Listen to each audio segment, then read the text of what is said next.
Okay, and it's live. So, welcome to third reading for the Read an Anti-Science Paper Challenge. We'll get right to things here. I'll just share my screen. And there we go. So, the procedure is simple. One, you'll pick a paper or abstract, hopefully one that's not been done yet. But if you have a new take on a previous paper that has been covered, feel free to go for it. 2, begin a live stream, but politely ignore the chat until step 8. Though this is more of a recommendation than an absolute. It's just recommended so that you can more easily get through the abstract. 3, explain the challenge and procedure, which is what's going on right now. Then 4, read the title, authors, and journal. Then read the abstract. Name 3 or more people that you wish to challenge. You may not challenge a person who has directly challenged you, so no tagbacks. And 7, if you have the means and the paper and the patience, read the remainder of the paper. And finally, of course, invite the public to comment as you please. So if you feel like bringing someone else onto the stream, for instance, to discuss the paper, that'd be interesting. The goal of this challenge is to highlight what an insular environment practicing poor reasoning yields and bring it from within echo chambers into the light of public debate. And I'll cover the people I'm challenging after the abstract. So without further ado, we're going to be covering something from the extractive industries and society. An article entitled Exploring the Distance Between Ecofeminism and Women in Mining, or WIM, by Dean LaPlange, a Faculty of Arts at the University of New South Wales in Sydney, Australia. So I'll go ahead and zoom in on this. Should just fit in the screen.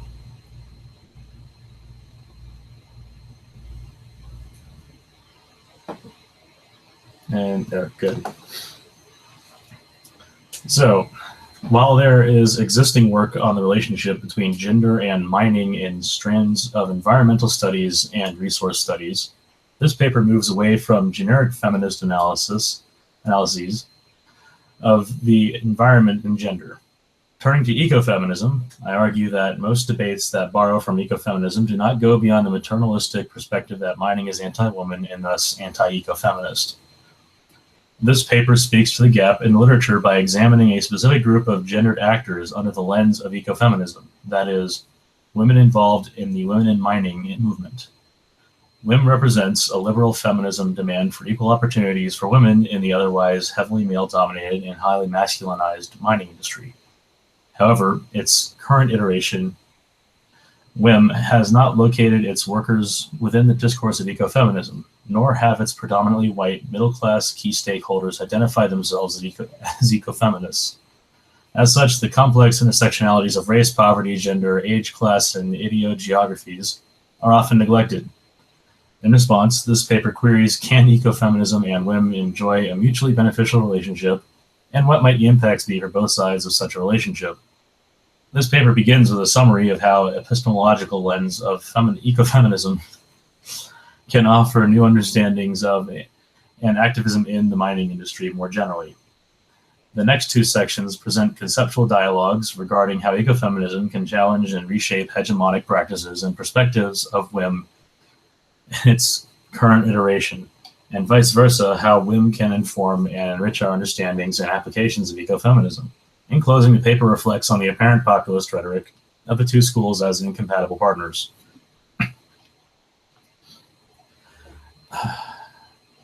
This is a commentary on an industry at best.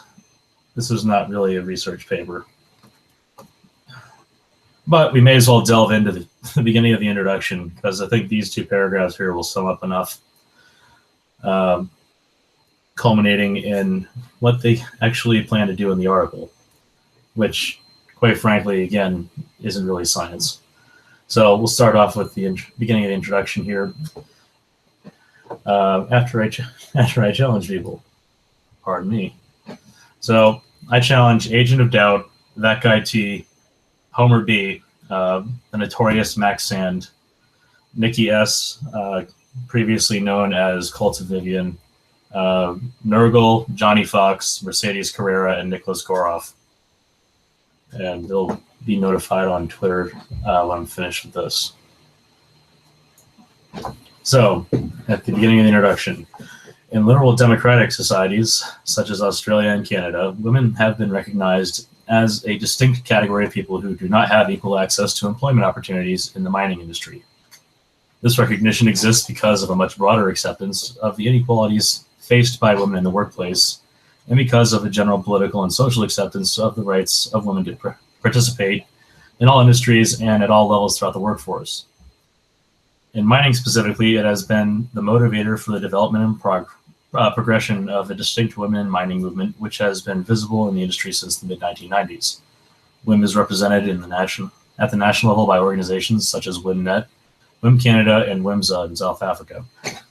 Within each country, there are also WIM networks or chapters at state, city, and provincial levels.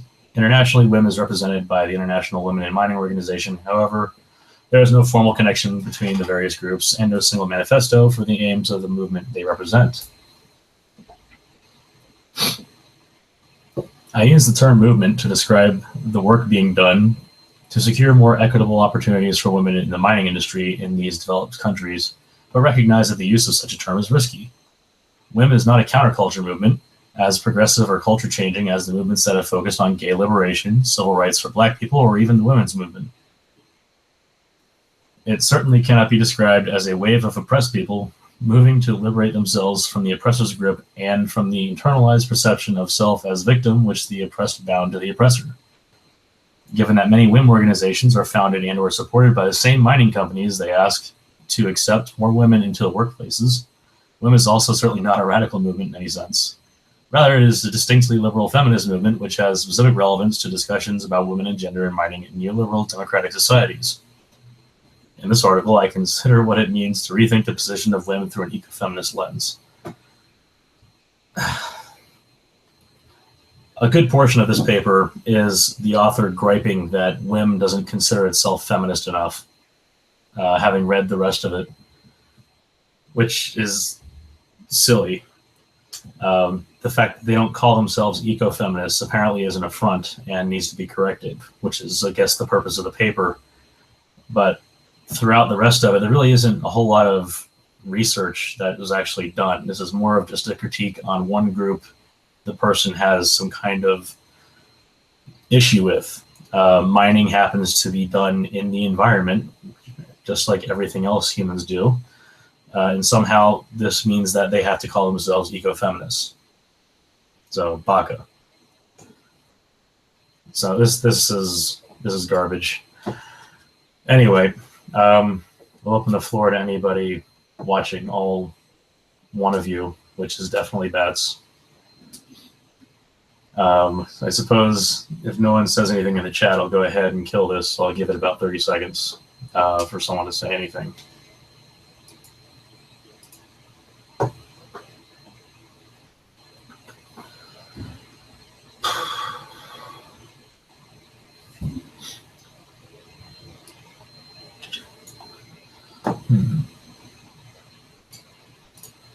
Actually,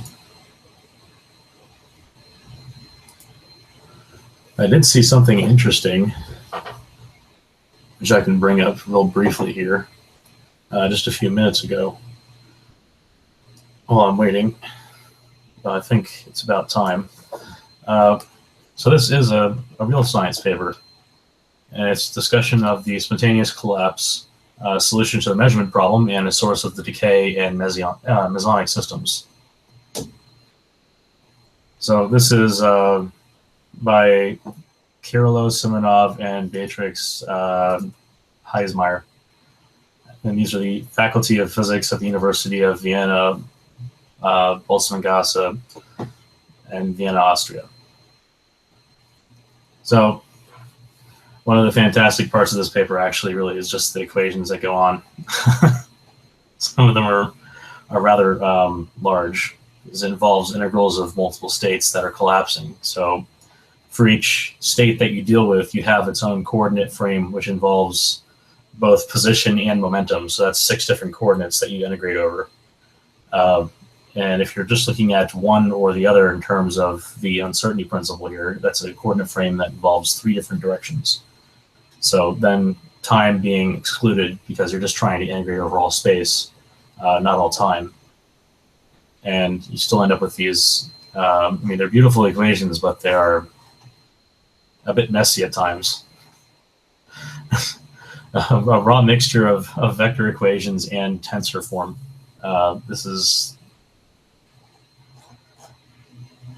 interesting to get into. And here you can see those multiple integrals that I was talking about. Okay, so nothing from the chat. I'll go ahead and close this down. But hopefully this will be the last of the challenges for me, maybe one more to get things started, and then we'll see if things spread from there. Otherwise, I'll probably be putting up another stream this week involving a game or two, and see you later.